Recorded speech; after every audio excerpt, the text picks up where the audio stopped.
Hello, everyone. Welcome to the Newsbrowse News broadcast. According to a report by Sing Tao, the Coalition for Epidemic Preparedness Innovations, CEP, has announced approximately $60 million in funding to accelerate the development of vaccines targeting the deadly Bundibugyo Ebola virus, BDBV. The funds will support three major organizations: vaccine manufacturer Moderna, the University of Oxford, and the International AIDS Vaccine Initiative, IAFEF. BDBV is currently spreading rapidly through the eastern region of the Democratic Republic of Congo and parts of Uganda, where there are currently no approved vaccines or treatments available. Under the funding agreement, Moderna will receive up to $50 million to advance its mRNA-based vaccine candidate, while Oxford and the Serum Institute of India will receive $8.6 million, and IAVE will get $3.2 million. Local health authorities have recorded hundreds of confirmed and suspected cases, prompting officials to declare a public health emergency. CEP officials expressed hope that the clinical trials could begin within a few months, despite the challenging security situation in eastern Congo, in an effort to contain the outbreak and secure future vaccine supply. According to a report by the Asahi Shimbun, Tokyo Electric Power Company, Tokyo Yudes, has commenced the delicate and high-stakes operation of removing nuclear fuel assemblies from the storage pool of the crippled No. 2 reactor at the Fukushima No. 1 nuclear plant. The process, which began on June 2, involves transferring 615 fuel assemblies, comprising 587 spent and 28 unused units, to a safer common-use pool on-site by fiscal 2028. This removal is crucial for the overall decommissioning process, as the pool remains vulnerable to earthquakes.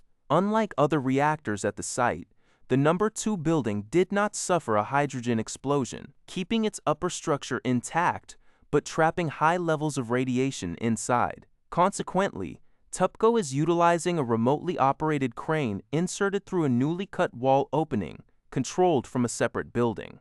TEPCO has already cleared fuel pools at reactors 3, 4, and 6, and started work at reactor 5 in July 2025. It aims to empty all pools by 2031. Additionally, TEPCO plans to attempt a trial removal of melted fuel debris from the core of the No. 2 reactor as early as this summer. According to Jiji Press, Japanese authorities stand ready to respond appropriately as needed to volatile foreign exchange market moves, Finance Minister Satsuki Katayama stated on Tuesday. Speaking at a press conference following a cabinet meeting, Katayama noted that the yen's exchange rates remain highly volatile due to ongoing geopolitical uncertainties surrounding the Strait of Hormuz, a critical maritime choke point. While Katayama declined to comment directly on whether the yen has returned to levels near those seen just before the joint currency intervention by the Japanese government and the Bank of Japan in late April, she emphasized that Tokyo remains vigilant. Furthermore, Katayama added that she maintains close communication with U.S. Treasury Secretary Scott Bessent, noting that both the Japanese and American sides continue to closely monitor global market developments. According to Jiji Press, the United States and Chinese militaries held working-level talks in Hawaii from May 28 to 29. Aimed at preventing accidental maritime collisions. The Chinese military announced the meeting on June 1, noting that both sides agreed to maintain ongoing communication. The talks were held in line with an agreement reached during the US-China summit in May, which focused on building a constructive relationship of strategic stability. During the discussions, representatives from both militaries addressed ways to improve safety measures at sea. Both parties shared the understanding that continuous communication and exchanges are vital for enhancing mutual understanding and avoiding dangerous miscalculations between their forces.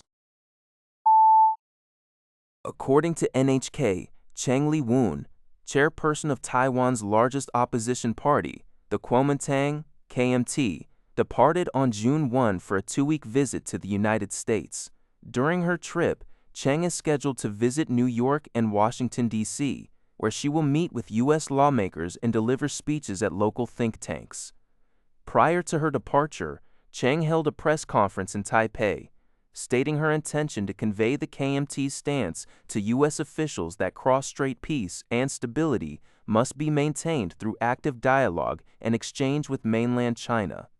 She emphasized that regional peace requires mutual support from both the United States and China, and hopes to reassure U.S. partners that the KMT is the party best suited to preserve peace between Taiwan and the mainland. With Taiwan's local elections scheduled for November and the presidential election in 2028, analysts suggest Cheng's visit aims to demonstrate the KMT's strong relations with both Washington, Taiwan's key security backer, and Beijing.